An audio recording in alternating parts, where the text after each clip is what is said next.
Sean todos bienvenidos a Sanidad para el Alma. Vamos a continuar un tema que miramos en el capítulo anterior. Estuvimos hablando acerca de el orgullo versus humildad. Vamos a estudiar 5 peligros del orgullo. Esos 5 peligros no son todos, pero en la historia que registra el segundo libro de Reyes, capítulo 5, del verso 1 al 14, ahí encontramos una historia donde podemos identificar 5 peligros. El verso 1 dice que Naamán, general del ejército del rey de Siria, era varón grande delante de su señor, y su señor lo tenía en alta estima porque él le había dado salvación a Siria por su mano. Este hombre era valeroso en extremo, pero era leproso. Y el verso 2 dice que en la casa de Naamán había una muchacha que habían traído de Israel y la tenían cautiva allí. Esta muchacha ayudaba a la esposa de Naamán. Ella se dio cuenta de la situación del general,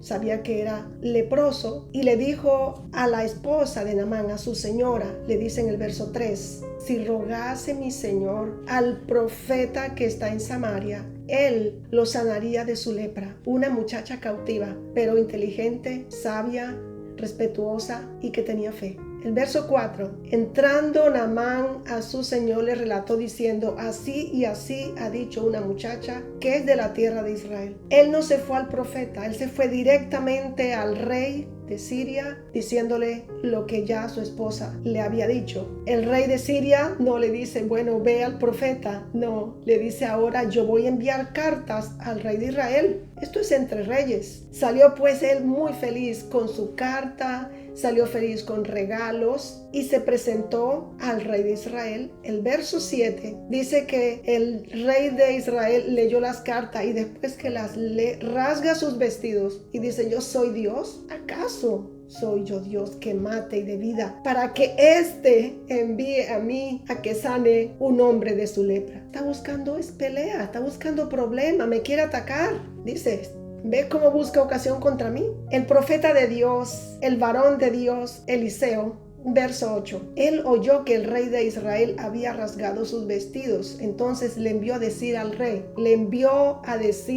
rey, ¿por qué has rasgado tus vestidos? Venga ahora a mí y sabrá que hay profeta en Israel. Vino Naamán con sus caballos y con su carro, muy feliz. Ya, claro, me va a atender el profeta. Se paró a las puertas de la casa de Eliseo esperando que el profeta saliera. Entonces Eliseo le envió un mensajero diciendo, ve y lávate 7 veces en el Jordán y tu carne se te restaurará y serás limpio. Naamán se fue enojado diciendo, yo decía para mí va a salir el profeta, va a invocar a su Dios estando en pie y va a alzar su mano y tocará el lugar y yo sanaré de la lepra. ¿Es que acaso aquí en Damasco no tengo buenos ríos? Son mejores que esas aguas de Israel. Aquí en Damasco tengo mejores ríos. Son mejores que las aguas de Israel. Y si me lavo en esos ríos, voy a ser limpio también. Entonces se enojó. Cuando lo ven enojado, sus criados se le acercaron y le hablaron diciendo, palabra blanda quita la ira, la palabra áspera hace subir el furor. Le dicen, Padre mío, si el profeta te mandara alguna gran cosa,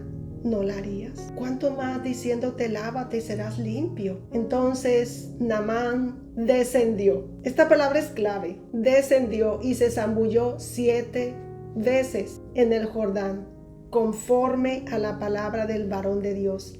Hay que hacer todo conforme a la palabra del Señor. Recordemos que el profeta era la voz de Dios y la carne de Naamán se volvió como la carne de un niño y quedó limpio. La lepra tipificaba y representaba el pecado. Por eso el leproso inmundo era considerado. Hoy descubriremos 5 peligros de este terrible mal. En un momento veremos que no existe otro igual.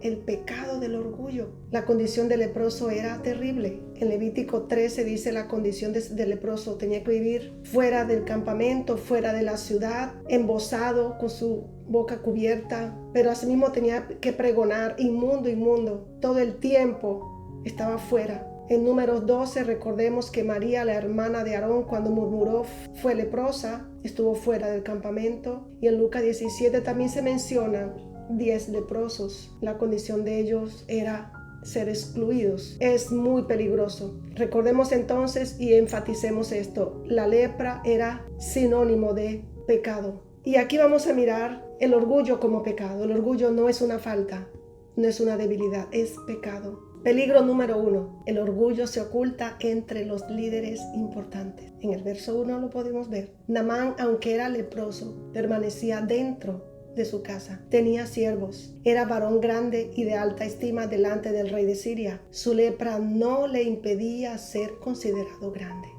¿Por qué? ¿Tú podrías dejarme un comentario al respecto? ¿Qué piensas al respecto? Asimismo sucede dentro del pueblo de Dios. Cuando hay alguien muy activo en la congregación y desarrolla un ministerio, aunque tenga lepra, aunque tenga este pecado del orgullo, no representa un problema. Si es un pecado muy visible, como que está adulterando, robando, está fornicando, está peleando con los hermanos, bueno, no califica, no puede ocupar un cargo de liderazgo. Pero si es un poquito orgulloso, ahí lo dejamos. Y recordemos que el orgullo es lepra y contamina. Por eso no dejaban al leproso dentro. Era totalmente desechado, aislado, porque eso representaba un peligro, serio peligro. Era contagiosa, altamente contagiosa. Vamos a continuar con el peligro número 2. El peligro número 2 dice: el orgullo menosprecia lo pequeño. No le da mucho valor a las cosas pequeñas. El orgulloso siempre quiere son las cosas muy grandes. En el verso 2,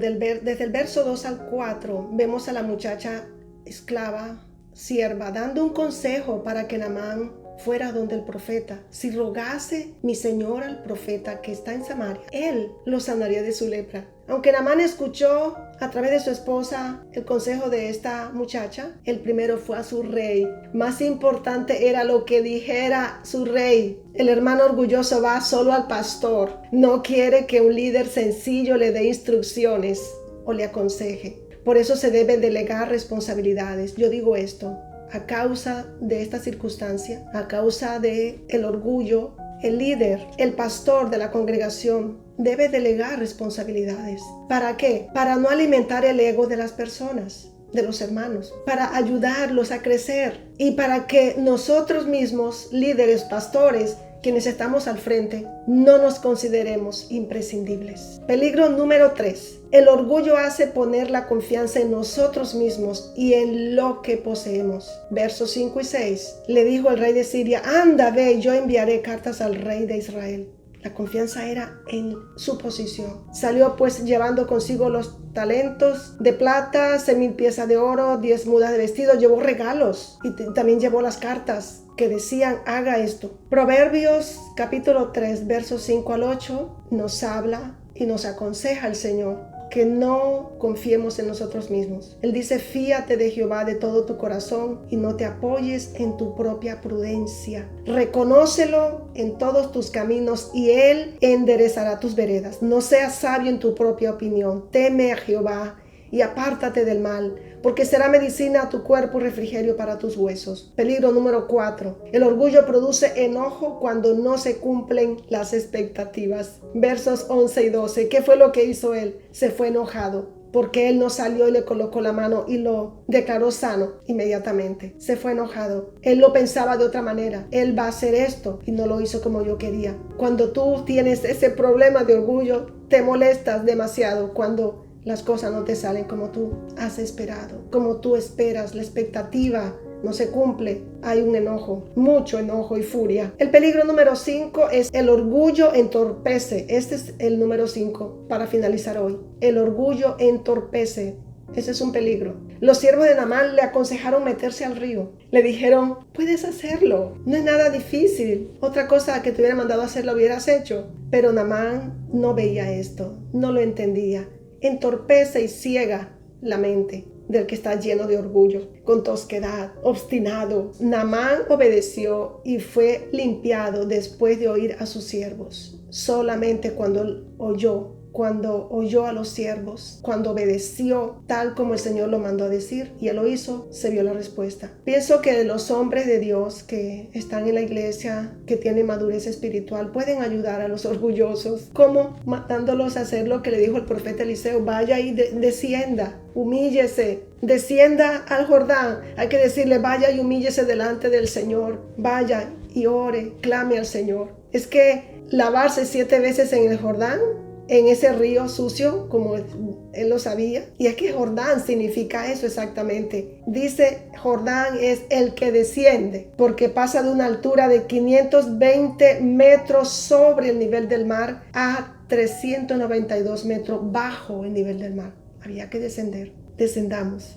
Finalicemos diciendo como el apóstol Pablo, así concluimos, que según la carne no somos sabios. Así no será. No es por títulos, dinero o por la casa donde vivimos. De modo que jactarse delante de Dios nadie podrá. Dios eligió lo necio del mundo, hay que afirmar, para que los sabios se tengan que humillar. También el fuerte por el débil es avergonzado, porque Dios escogió lo vil y menospreciado. Dios prefiere lo que el mundo no cree importante, lo que rechaza y desprecia porque nada significa. Así es como destruye la sabiduría del arrogante. Por tanto, la prepotencia en el cielo no califica. Amigo, después de haber oído este mensaje, tienes suficientes motivos para reflexionar. A ti, mi hermano en Cristo, este tema te traje esperando lo medites y no lo vayas a olvidar. ¿De dónde brota el orgullo? ¿De la mente o del corazón? ¿Habías examinado lo que el enemigo sembró en Edén? En cierta manera, cuando le dijo a Eva que él tenía razón, inyectó su mortal veneno para que se rebelara también. El enemigo trabaja desde afuera hacia adentro. Usa los sentidos naturales para tratar de confundir. A todos los santos se opone y hace cualquier intento a fin de que el ser humano de Dios quiera huir. Dios trabaja de adentro hacia afuera eficazmente. Por eso pide el corazón y no las manos o la cabeza. Si lo haces hoy mismo, también vivirás eternamente.